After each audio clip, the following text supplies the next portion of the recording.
In the name of God, Creator, Redeemer, Sustainer, I am bold to bring you this word today. Amen.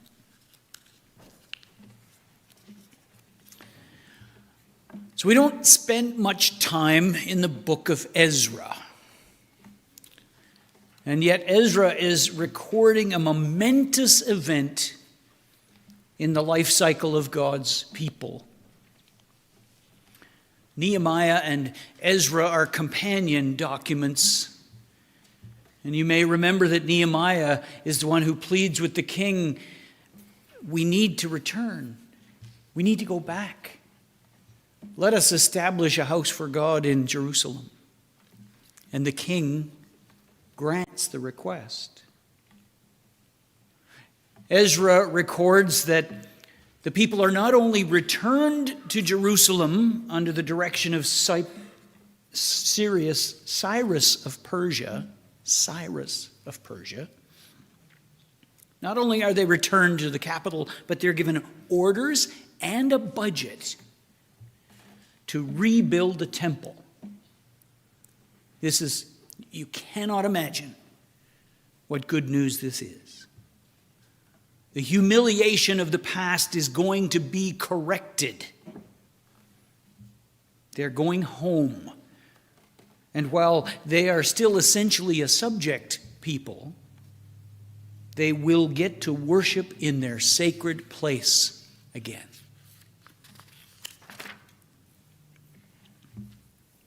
Now, as much as we appreciate this beautiful old building, with over a century of our history represented by these walls and windows, the bricks and the feel of the place, as much as this means to any of you,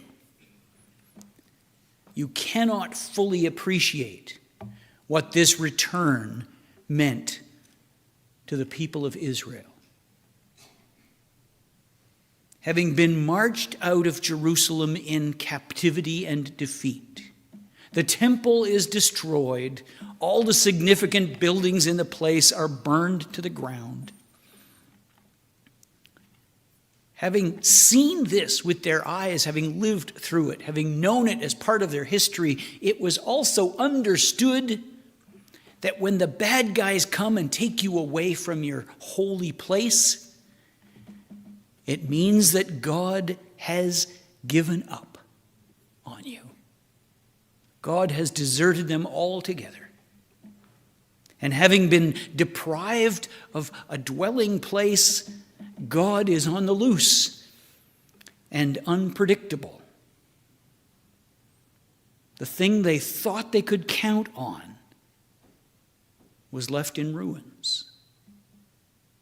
And the center of their worship life is taken away.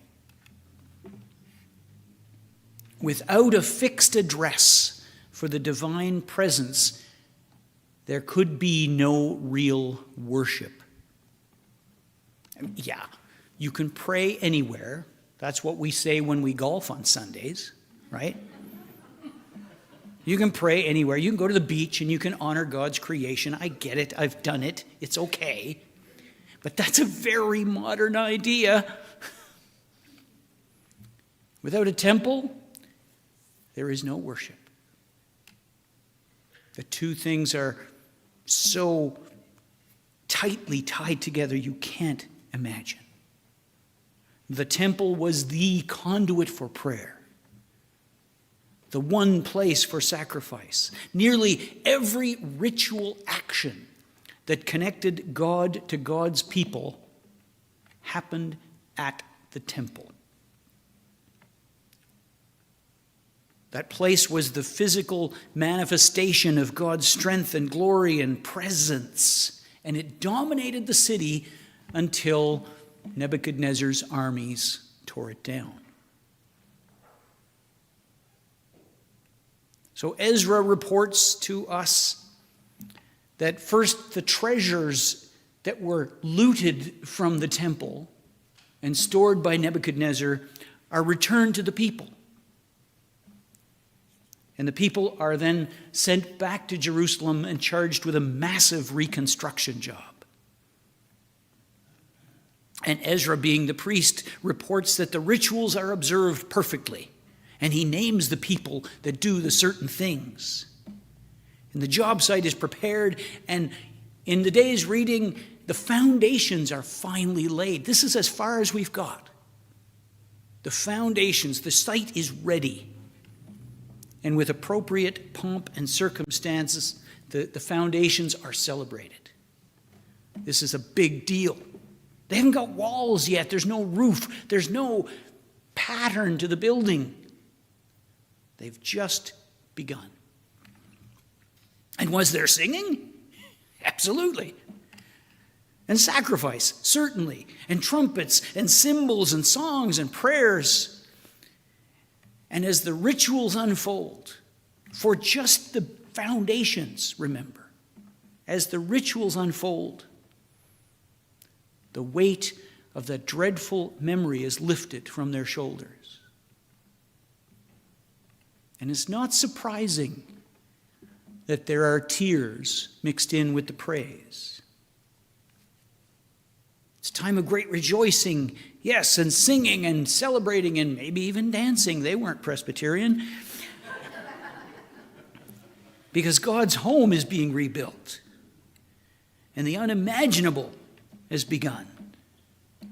And people have once again found the home for their joy. And maybe we know a little bit about that.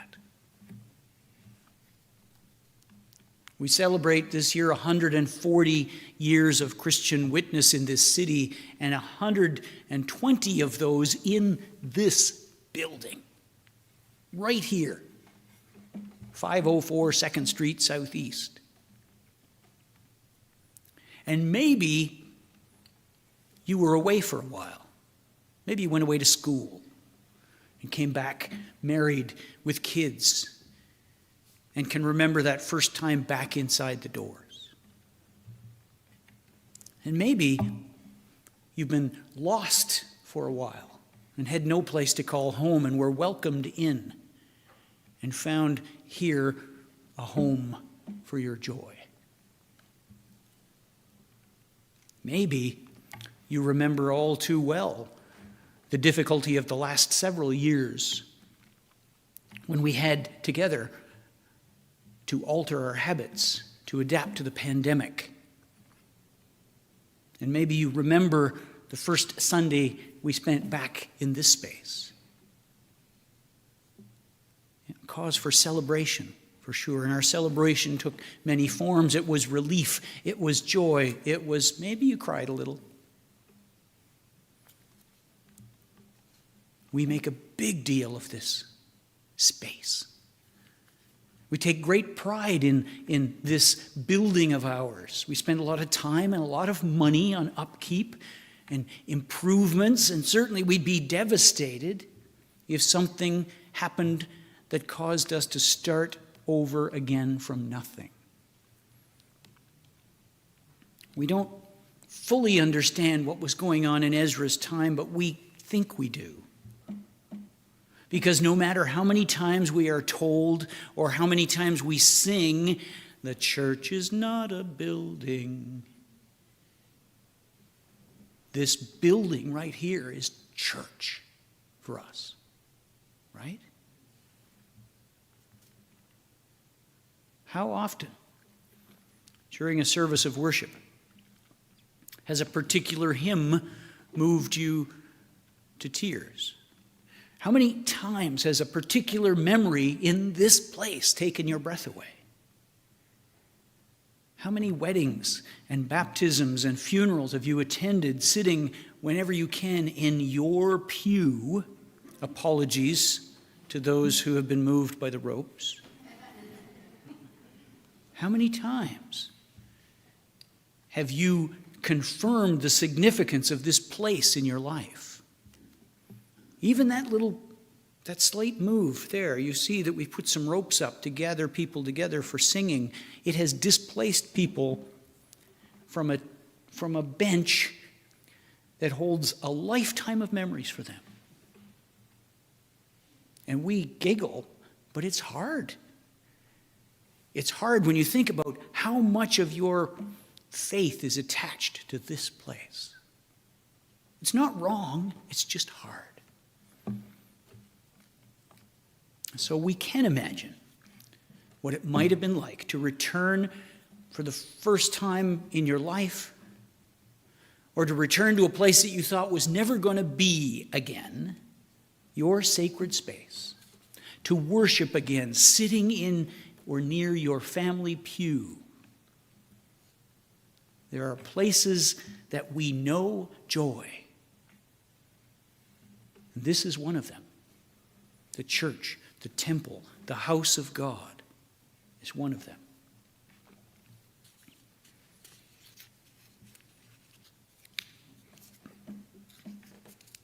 Simeon was one who benefited from all the work that Ezra's people did. The temple now stands in the center of Jerusalem, as it should, and people come and go to worship, and the rituals are observed as they should be. And Simeon waits in this new temple on an old promise, a promise that he doesn't think he'll see in his lifetime. He spent all his days, all his righteousness, waiting for a reason to rejoice. And in a time that has passed, not much has changed. Simeon lives under foreign occupation and a far less benevolent regime than that of Cyrus of Persia. Now, the Romans haven't torn down the temple yet, or outlawed worship yet. But still, things are not as the faithful imagine they should be. So Simeon spends his days watching and praying that God might break through the misery and deliver on the promise of consolation.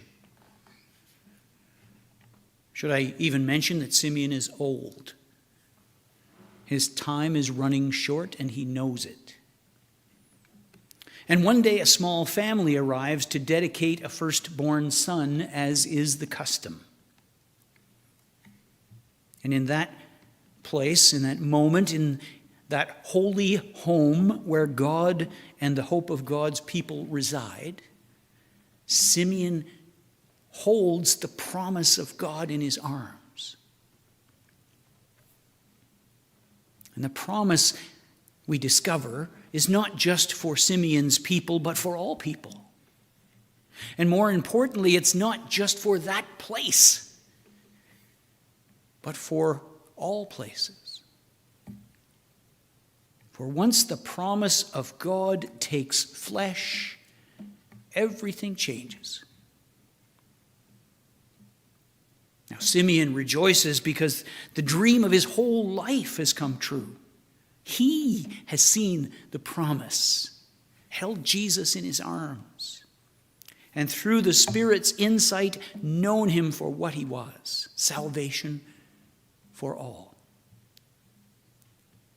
And while he celebrates in a particular sacred place, the song he sings recognizes that the liberating promise of God has been Let me start again. The liberating promise of God is liberated in Jesus. The Son of Mary carries that promise in him, with him, wherever he will go. And he will go everywhere. He goes among us. He is alive to our joy and our pain. He is present in our celebrations and in our sadness. And in Jesus, the focus of our worship and wonder is drawn away from a particular place and lodges instead in the life and work of this person, which is among the poor and in the middle of the outcast and with the blind and lame, with those whose troubles might have disqualified them from ever knowing joy, And in Jesus, they discover that joy comes to them. The birth that we are waiting for, the promise that we cling to, walks among us, even now. Our Christmas celebrations are the celebration of presence of God with us. And this is the season of joy finding us. Yes, you can come to every service on the schedule, and you can hope to find some joy in this place, but I pray, God, that you find that that joy goes with you or meets you in an unexpected place, because that's what Jesus does. In Jesus, joy finds us. This is the season that reminds us that God is not bound to a particular place, whether it's the vast, mysterious heaven or a building of sacred significance. God is once again on the loose, for the Spirit cannot be restrained.